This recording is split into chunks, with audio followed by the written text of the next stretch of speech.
اصل مقابلہ انہی دو پارٹیوں میں ہوگا جن کے امیدوار ڈکلیئر ہو چکے ہیں. ایک تو بھارتیہ جنتا پارٹی کی طرف سے ڈاکٹر سبھاش بھامرے صاحب ہیں اور مہا وکاس اگاڑی کی طرف سے شوبھا تائی بچھاؤ. دیکھا جائے تو مقابلہ انہی دونوں کے درمیان ہے. مولانا عمران محفوظ رحمانی صاحب سے متعلق پورے شہر کے اندر چرچا ہے کہ وہ پارلیمنٹ کا الیکشن لڑیں گے.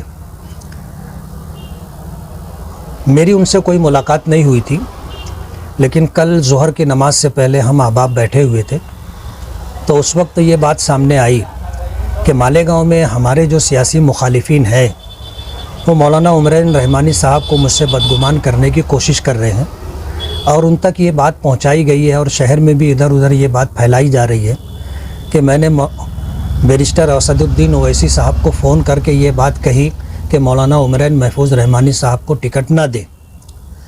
جب یہ بات میرے کانوں تک آئی اور پھر اس بات کی تصدیق بھی ہو گئی کئی جگہ سے کہ اس طرح کی بات شہر میں چلائی جا رہی ہے، تو ساتھیوں کا مشورہ ہوا کہ اس موقع پر ہمیں کیا کرنا چاہیے.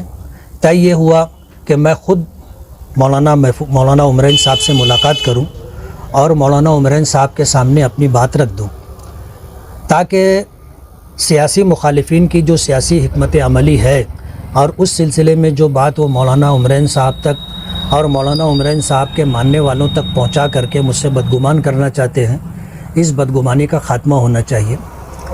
تو یہ طے ہوا کہ مولانا سے ملنا چاہیے. میں نے مولانا کو فون کیا، مولانا فون ریسیو نہیں کر سکے. بعد میں انہوں نے بتایا کہ وہ جائے کھیڑا میں نکاح کی مجلس میں نکاح پڑھا رہے تھے، اس لیے انہوں نے فون ریسیو نہیں کیا تھا. میں نے میسیج دیا تھا تو پھر ان کا فون آیا اور فون میں انہوں نے بتایا کہ میں جائے کھیڑا میں ہوں اور یہاں ایک نکاح کی تقریب میں آیا تھا. تو میں نے ان سے یہ گزارش کی کہ میں پارلیمنٹ الیکشن سے متعلق آپ سے مل کر بات کرنا چاہتا ہوں. تو ہم دونوں کے درمیان مغرب بعد کا وقت طے ہوا اور مقررہ وقت پر میں مغرب بعد پہنچ گیا اور مولانا کے سامنے میں نے اپنی بات رکھی کہ میری حاضری اس مقصد سے ہوئی ہے کہ ہمارے سیاسی مخالفین آپ کو مجھ سے بدگمان کرنے کے لیے اس طرح کی بات آپ تک پہنچائے ہیں یا پہنچائیں گے، اور شہر میں اس طرح کی بات چلائی جا رہی ہے کہ میں نے بیرسٹر اسد الدین اویسی صاحب کو فون کر کے منع کیا ہے کہ مولانا عمران صاحب کو آپ ٹکٹ نہ دیں. تو مولانا نے برجستہ کہا کہ یہ بات مجھ تک آئی ہے. قبول کیا، انہوں نے اعتراف کیا کہ یہ بات مجھ تک آئی ہے. تو میں نے وہاں پر یہ بات کہی کہ بیرسٹر اسد الدین اویسی ہوں، مہاراشٹر کے صدر امتیاز جلیل صاحب ہوں، یا کارگزار صدر غفار قادری ہوں، یا شمالی مہاراشٹر کے صدر ڈاکٹر خالد پرویز ہوں، یا مالیگاؤں ضلع ناسک کے صدر عبدالمالک یونس عیسیٰ ہوں، پارلیمنٹ الیکشن کو لے کر کے میری کسی سے کوئی بھی بات نہیں ہوئی ہے اور میں نے کسی کو فون کر کے یہ نہیں کہا کہ وہ آپ کو ٹکٹ نہ دے. اچھا ہوا میں آپ کے پاس آ گیا اور میں نے یہ بات آپ کے سامنے رکھ دی. میری گزارش یہ ہے کہ مجھ سے متعلق آپ کے بارے میں جو بھی بات اچھی یا بری آپ تک پہنچے، آپ کو یہ حق ہے کہ آپ مجھے فون کر کے اس تعلق سے پوچھ لیں، یا اگر آپ بلائیں تو میں آ جاؤں گا اور اس بات کا تصفیہ کر لیں گے. یہ میں گزارش لے کر کے آیا ہوں اور میں یہ چاہوں گا کہ لوگوں کی کسی بھی بات پر آنکھ بند کر کے بھروسہ نہ کریں، بلکہ آپ مجھ سے پوچھ لیں. تو مولانا نے خوشی کا اظہار کیا اور اس کے بعد مولانا نے مجھ سے یہ بات کہی کہ میں اب بات تو ہو گئی ہے، اب میں آپ سے رائے لینا چاہتا ہوں، لیکن میں آپ سے سیاسی طور پر کوئی رائے نہیں لینا چاہتا. سیاسی رائے دینے والے بہت سارے لوگ ہیں، میں یہ چاہتا ہوں کہ آپ مجھے روحانی اور مذہبی اعتبار سے رائے دے کہ مجھے کیا کرنا چاہیے. تو میں نے ان کے سامنے یہ بات رکھی کہ میں اس راستے سے گزر چکا ہوں اور جن مراحل سے گزر کر کے میں آیا ہوں اس سلسلے میں میری اپنی آپ بیتی آپ کو بتاؤں گا کہ مجھے روحانی طور پر یا مذہبی طور پر جو نقصان ہوا ہے وہ نقصان آپ سے میں شیئر کرنا چاہتا ہوں. پہلی بات تو یہ ہے کہ جب تک میں سیاست میں نہیں آیا تھا نبی کریم صلی اللہ علیہ وسلم کی بارہا خواب میں زیارت ہوتی رہی، لیکن جس وقت میں سیاست میں آیا، سیاست میں آنے کے بعد 2007 سے لے کر کے پچھلے 4 مہینہ پہلے تک یہ سلسلہ موقوف رہا، یعنی حضور کی زیارت سے میں محروم ہو گیا. 4 مہینہ پہلے جب میں اپنے اہل و عیال کے ساتھ عمرے پر گیا تھا تو مدینہ منورہ جب میری حاضری ہوئی تو مدینہ منورہ حاضری پر میں نے حضور کی ناراضگی ختم ہو اس تعلق سے میں نے 2 عمل کیا تھا. اس کے بعد مدینہ منورہ میں جب میں ظہر کی نماز کے بعد سویا تو ظہر عصر کے درمیان خواب میں مجھے سرکار کی زیارت ہوئی اور میں نے مالیگاؤں کے ہمارے ایک ساتھی مولانا علیم الدین بھی خواب میں مجھے نظر آئے کہ وہ میرے ساتھ ہیں. میں نے یہ دیکھا کہ ہم لوگ حج پر ہیں, ہم بھی احرام میں ہیں اور حضور پاک صلی اللہ علیہ وسلم بھی احرام میں ہیں اور حج کے ارکان کی اعمال و ادائیگی ہو رہی ہے. حضور آگے ہیں اور ہم لوگ پیچھے. تو یہ ایک لمبا زمانہ اس طرح گزرا کہ میں حضور کی زیارت سے محروم رہا. دوسری بات یہ کہ سیاست میں آنے کے بعد جو روحانی نقصان ہوا ہے وہ یہ کہ جو میرے اپنے معمولات صبح شام کے تھے وہ متاثر ہوئے. حتیٰ کہ بسا اوقات مسجد کی جماعتیں چھوٹ گئی. کبھی ایسا بھی ہوا کہ نماز کے تعلق سے ہم لوگوں کو نماز کی جگہ نہیں ملی اور یہ ہوا کہ بھئی اب نماز کے لیے کیا کرنا چاہیے, کیسے کرنا چاہیے.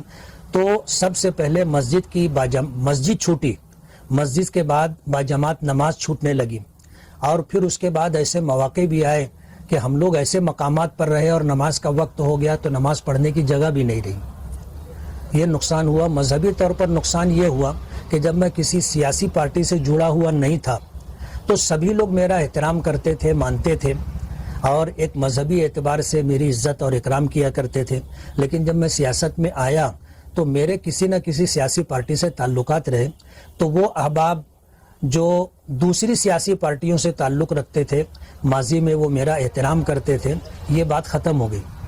وہ لوگ جو مجھے کبھی اچھا کہتے تھے اب وہ لوگ میری برائی کرنے لگے, حتیٰ کہ پیٹھ پیچھے گالیاں تک دینے لگے. حد یہ ہو گئی کہ جو میں نے سوچا نہیں تھا ایسے الزامات مجھ پر لگنے لگے. اب ظاہر بات ہے کہ میں کہاں کہاں صفائی دیتا پھروں گا. اور چوتھا نقصان سماجی طور پر یہ ہوا کہ لوگوں میں حسد پیدا ہو گیا اور یہ کہنے لگے, یہاں تک بات آئی کہ بھائی ان کے دادا تو یہ کام کرتے تھے, ان کے ابا تو یہ کام کرتے تھے. یعنی ہماری غربت کا جو زمانہ تھا اس کا تذکرہ لوگ اس طرح کرتے تھے کہ جیسے میں نے بہت بڑا جرم کیا جو سیاست میں آ گیا اور آج اللہ نے سیاست میں آنے کے بعد نواز دیا.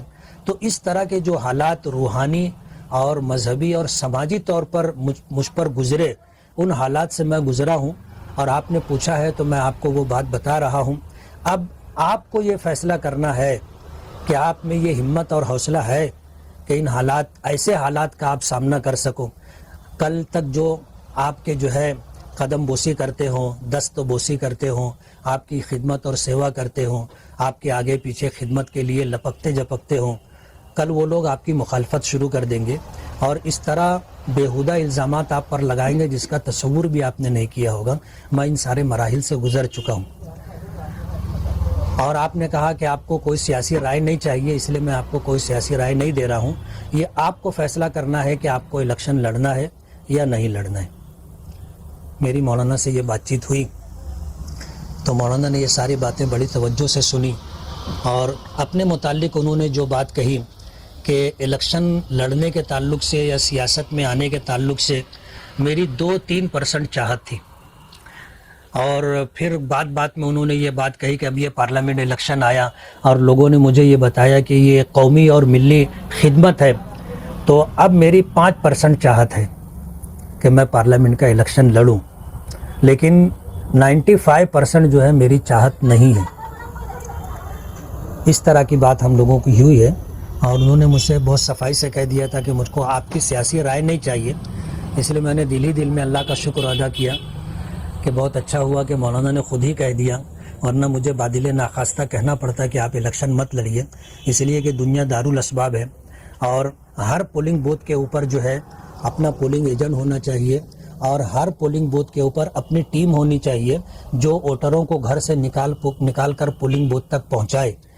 ظاہر بات ہے 6 اسمبلی کانسٹیٹیوشن ہے اور اس کانسٹیٹیوشن کے اندر جو ہے اتنی بڑی تیاری ہم لوگوں کے پاس نہیں ہے. اور ظاہر بات ہے کہ دارالاسباب میں رہتے ہوئے بغیر سبب کے لڑائی کے لیے اترنا, جنگ کے لیے اترنا, مقابلے کے لیے اترنا پرلے درجے کی بے وقوفی ہے. اگر اسباب اور وسائل ہوتے تو بات اور تھی, لیکن صرف اپنے گمان پر یہ سمجھ لینا کہ میں فارم بھر دوں گا اور چن کر کے آ جاؤں گا, یہ خیال استو محال استو جنو. اگر کبھی وہ الیکشن لڑی ہوئی ہے نہیں میں تو مولانا سے یہ چاہوں گا کہ مولانا جو بھی فیصلہ کرنا ہو جلدی فیصلہ کریں. ہر گزرتا دن ان کو ناکامی سے قریب کرتا جا رہا ہے. اگر جنگ لڑنی ہے, مقابلہ کرنا ہے تو جتنی جلدی میدان میں اتریں گے, تیاری کریں گے, اتنا کم نقصان ہوگا.